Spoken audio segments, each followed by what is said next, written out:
Okay, so we are waiting for our internet connection and we are live. Good morning, everyone. I'm going to wait a couple seconds here so I can shut off the music that I have going in the background. Okay, and good morning, everyone. Welcome again to our broadcast. Welcome to our little thing here where we're going to talk today with Amrie Grammer. Sorry, I'm a little off today. We're dealing with an extreme heat wave here in the Bay Area. And so for those of you who know, my autonomic dysfunction does not like heat. Uh, but anyways, I'm Christine von Reisfeld, and we are here with our regular broadcast of Connect with Intent. And you all know me as a patient, and I've struggled with illness and really all of my life just trying to get a better quality of life.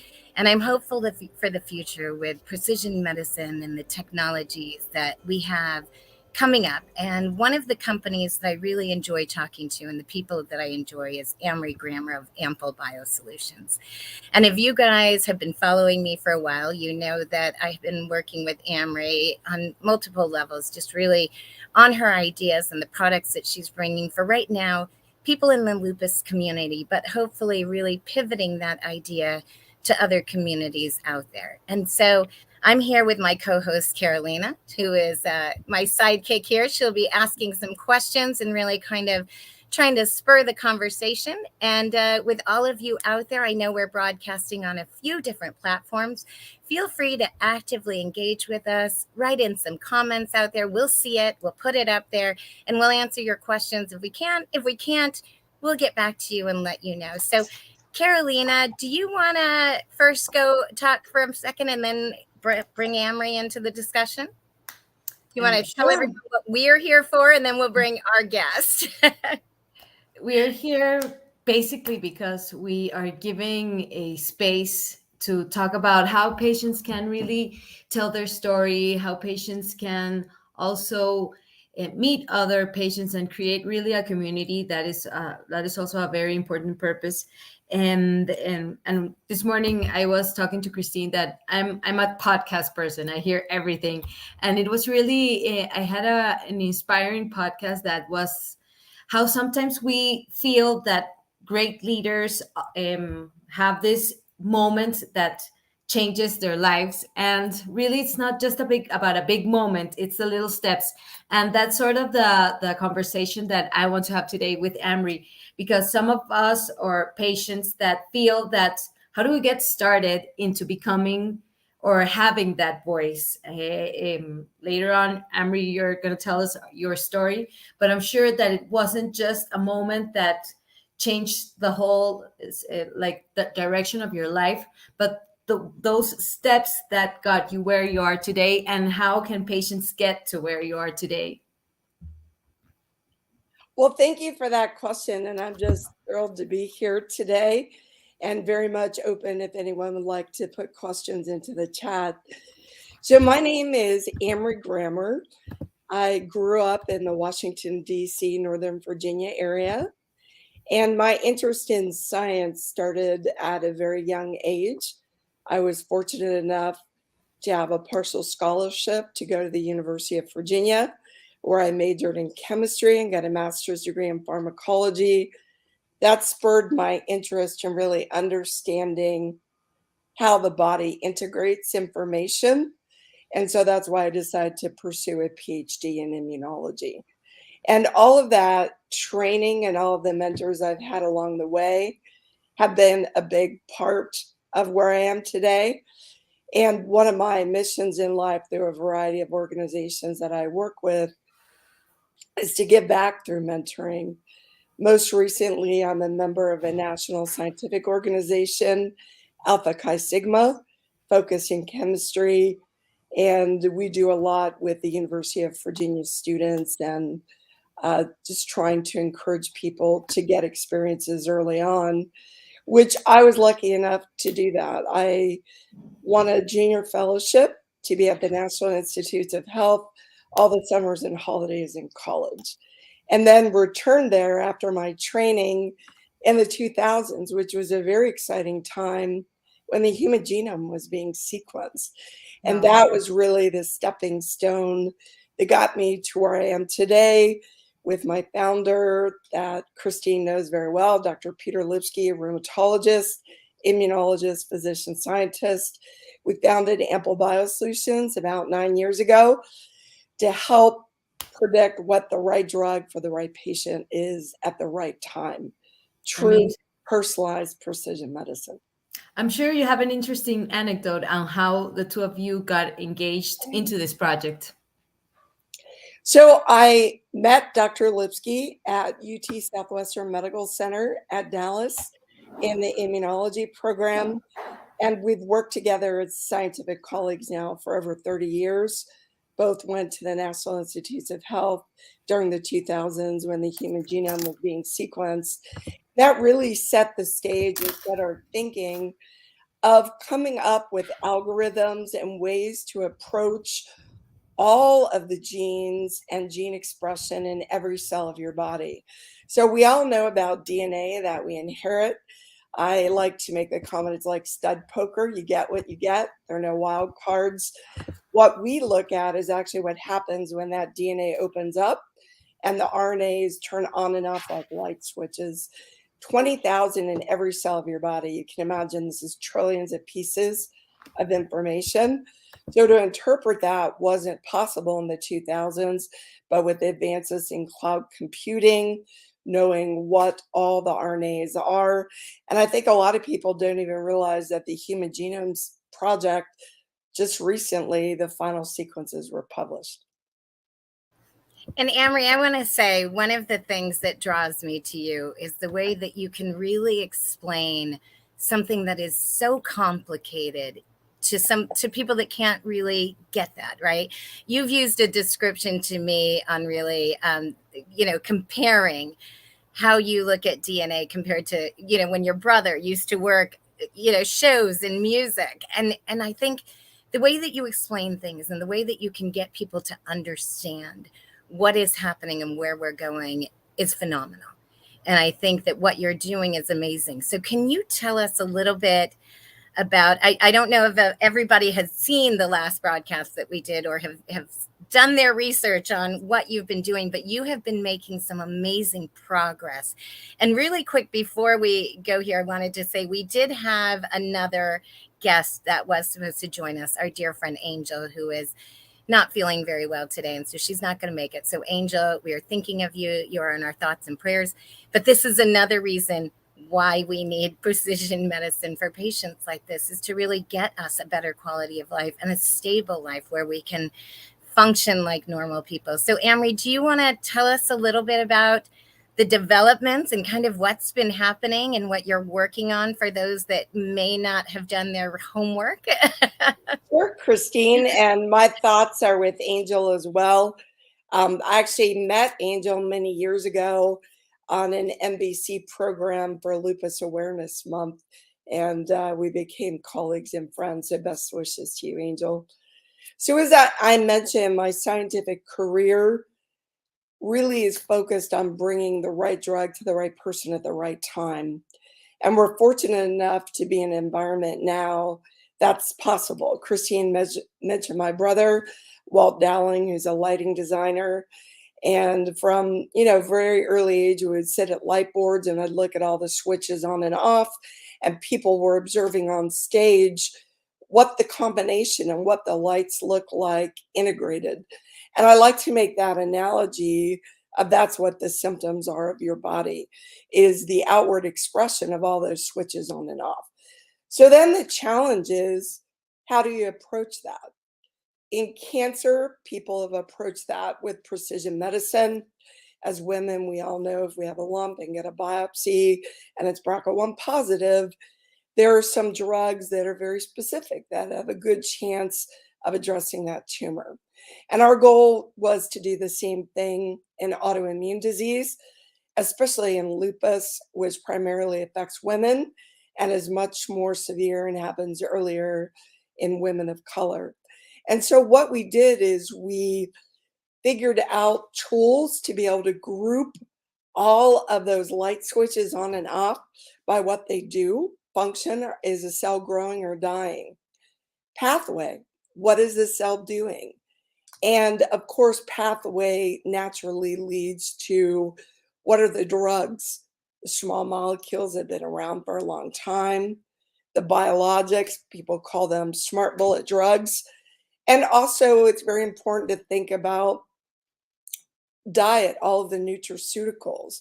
And Christine knows as well that we've been involved in clinical trials in meditation and mindfulness, krill oil, and a number of other approaches to inflammation and autoimmunity. So you've got to have all the cards on the table and really look at things in a very scientific way. So our first product is for lupus. It's a blood test called Lugene that will be launching later this year at the American College of Rheumatology in Philadelphia. I think Christine's going to be there. Angel may be there as well. And then we built a platform technology. And for those of you that don't know what that means is we built a technology that looks at all 20,000 RNAs genes expressed, all those switches off and on. And that's fully validated.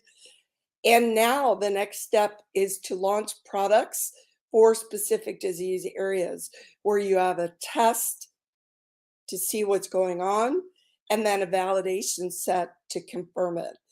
So Christine knows when we saw her out at the Precision Medicine Conference in Santa Clara in June, we had just announced Dermagene for psoriasis, scleroderma, atopic dermatitis, and lupus. And Christine, I love to share in your program that we're going to be publishing our second paper for COVID next week in Frontiers in Immunology. And that's a validation study to predict those that may be at risk for severe disease.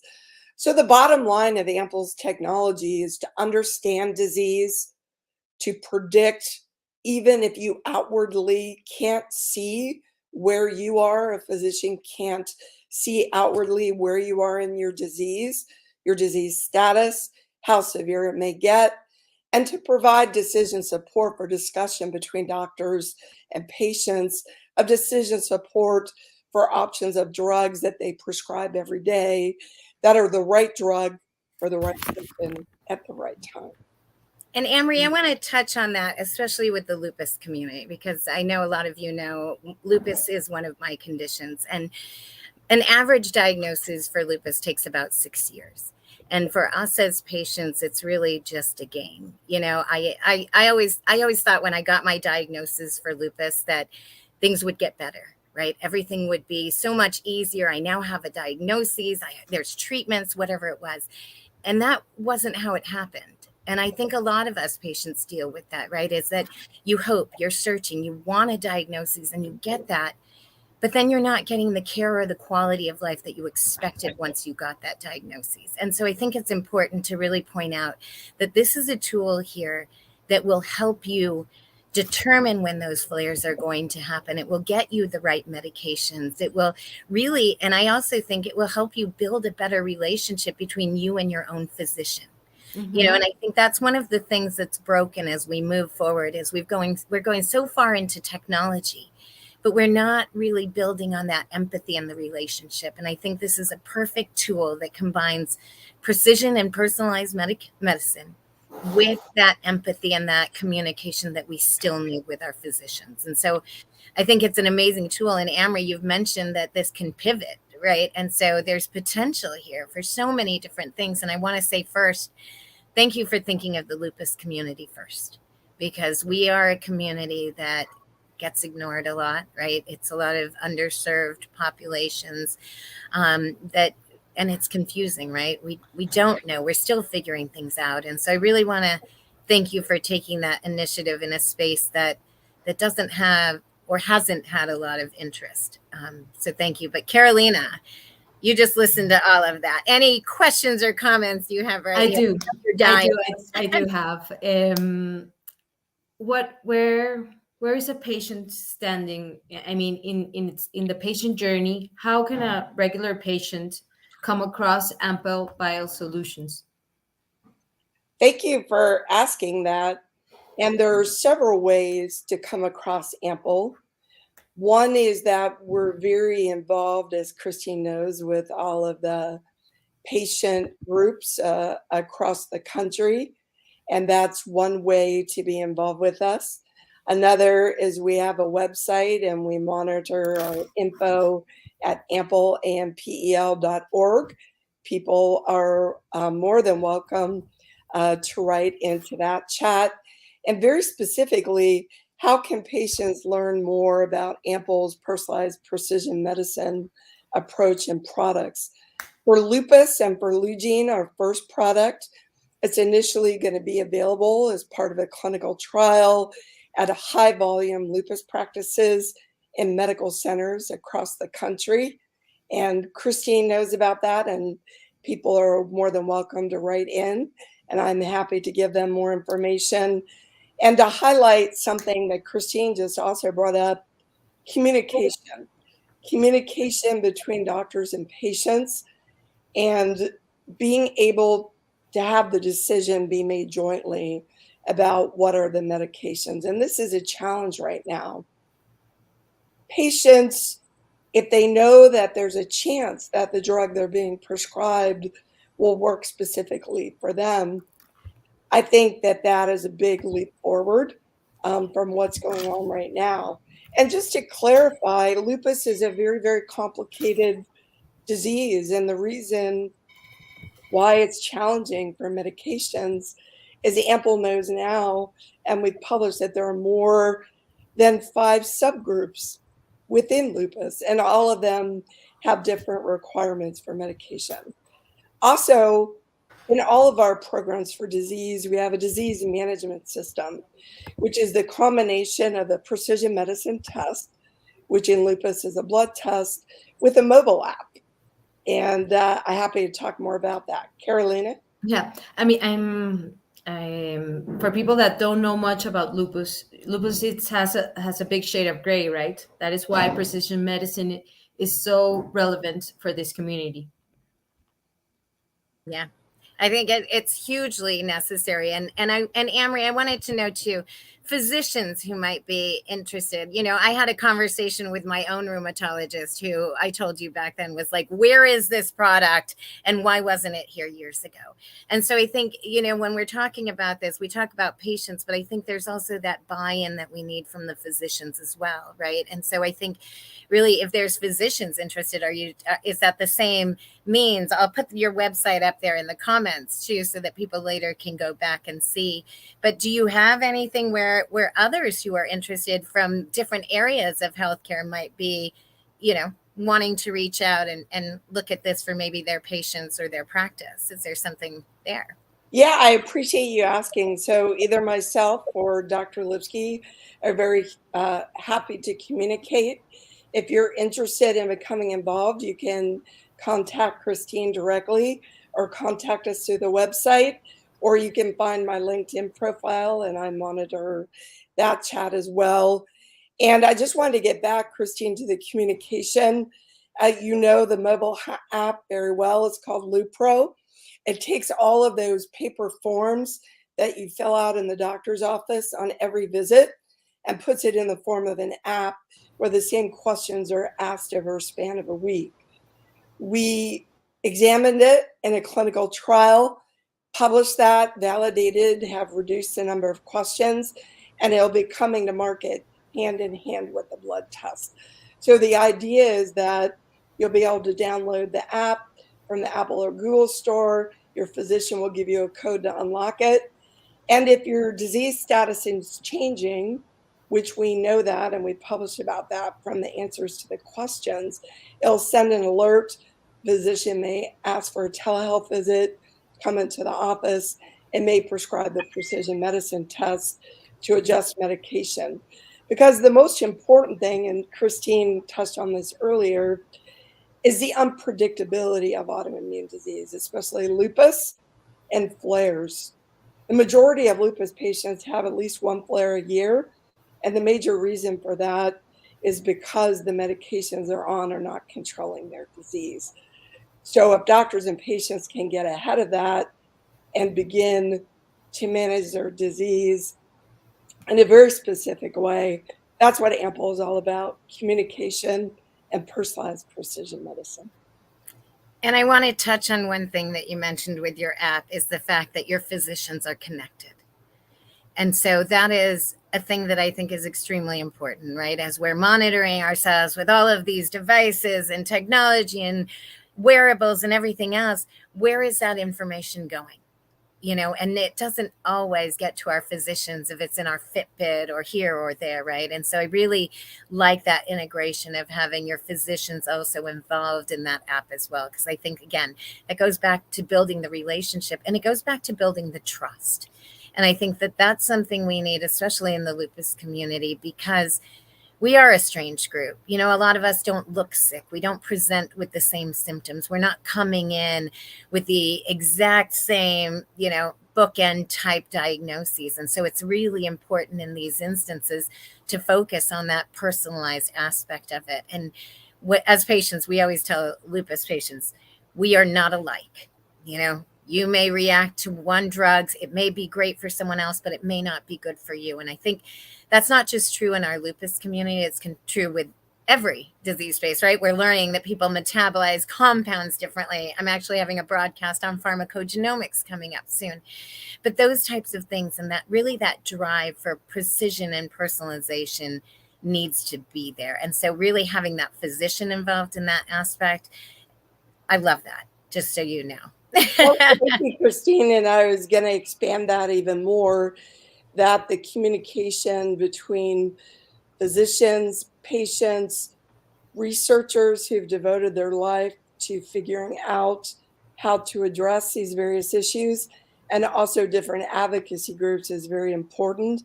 And I know, Christine, you're going to be a guest at the International Lupus Meeting in Tucson, Arizona, where all of those stakeholders come together for several days to discuss those. I think we had a question from someone about advocacy. So, Christine, maybe you can speak to that. I was actually going to show it here, and it was Christine Jasky. Hi, Christine. Nice to see you here. And she wants more information to get involved in advocacy. So she has lupus. You are my people, Christine, the millions of different diagnoses.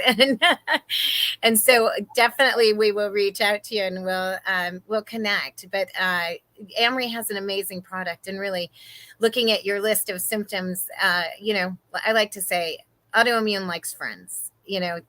When you have lupus, you don't usually just have one condition. You have a multiple myriad of conditions and symptoms. And so I think this is something that's really essential as we're moving forward into this, especially this area. So Christine, we'll be reaching out to you, and make sure you check out Amrie's page and what they're working on, because I think you'll find you'll be interested in what's happening.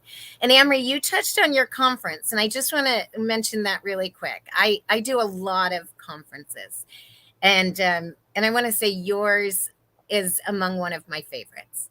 You have been truly one of those conferences that really brings in all of the stakeholders. You have the researchers, you have physicians, you have patients, you have companies, right? And really moving that needle forward in the conversation, but doing it in a different way. So again, not only thanking you for your work in this space, but really for bringing a conference in an area where people can actually connect and bring that further past that conference. So I really want to thank you for building that community in the lupus space. It's a difficult one to navigate, but you are doing an amazing job and some amazing things that are really going to help us as patients. So Carolina, anything else you want to say here? Any comments and questions? You're on mute.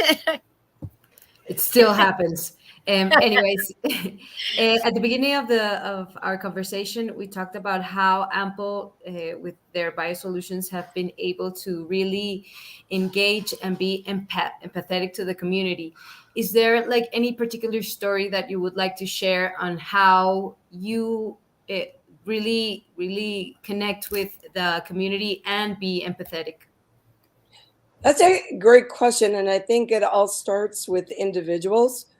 So myself and my longtime colleague, Dr. Peter Lipsky, approach the community as individuals, one-on-one. Christine knows that, speaking with Angel, others. And we created this event, that Tucson Lupus Meeting, through a nonprofit that we have, Reimagined Lupus investigation, therapy, and education. And it all starts with individuals, and individuals bring groups that build to really achieve things. And it's all about community.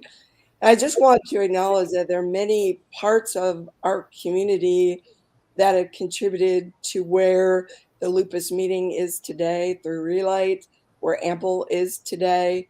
And it's all about validation of patient journey, validation of struggles, validation of trying to increase communication, as Christine mentioned, between all the stakeholders. And then coming to the future, the validation of precision medicine itself. So just briefly, for those listeners that aren't familiar with the process, I mentioned that Ampel built a platform technology to analyze all genes, all known expressed RNAs. And we've done that in partnership with a variety of pharma and biotech companies, with a variety of university collaborators and academics all over the world, with the participation and engagement of patients at various levels in clinical trials and advice and advocacy. And then as tests are becoming available, you go through a CLIA validation process with independent labs that actually prove that what your test does, what you say it does, it actually does. And that's a very important step in the process. And that's where we are. And we're always looking for input from the community. So happy to have you communicate with Christina or Christine through the website and on LinkedIn. I love that. And Carolina, any closing comments from you? I just want to say we're in this strange space, right? Of this, what we would like to call early adopters, even though we've been around for a while in the precision medicine space. Or Amrie, you've been around for a lot longer than most of us even realize this has been going on. And I think one of the things that we need to focus on is that communication and seeing what's out there and making sure that people are aware of the technology and things that are able to help them and really kind of push that, right? We're in a new stage of healthcare and we're dealing with things that we have never dealt with before, and we have the technology to solve problems. But I was recently on a broadcast yesterday, and I made the mistake of saying to them, I said, I had better care before technology. And of course, they all reamed me for it. And I wanted to say, and I still go by that, right? Because before technology, I actually had people who listened. Technology has filled in a lot of gaps, right? It's pushed me further in my diagnoses and my quality of life where I am, but I'm missing what I had as a kid. And so what I think we need in this industry is really that meld between technology and empathy, and really bringing it back to be able to help people live their best quality of life. And so, Amrie, again, thank you so much for everything you do. This will be on replay on Facebook and LinkedIn. We'll let you know if anyone reaches out and connect you, but please feel free to reach out to us. Feel free to reach out to Amrie, check out their page. I'll be posting some links afterwards, just that'll kind of attach itself to this, so anyone who watches it later. But again, I like finding people. I go by vibes, right? I go by people that I feel have the best intentions and that I know are really trying to do the right things. And Amrie, you know, you have that vibe. We've connected, and I love you to death, and I love what you're doing, and I really thank you. And Carolina, it is. No, I think it was an amazing conversation. Thank you very much for your insights. And when you're ready for Latin America, let me know. Absolutely. Yep. It's on our list, Carolina. Thank you. Thank you, Christine. Look forward to hearing from everybody from the internet. Yep. And we will end our broadcast now, and we'll see you all soon. Thanks again, Amrie. Bye-bye. Bye-bye. Let me end this.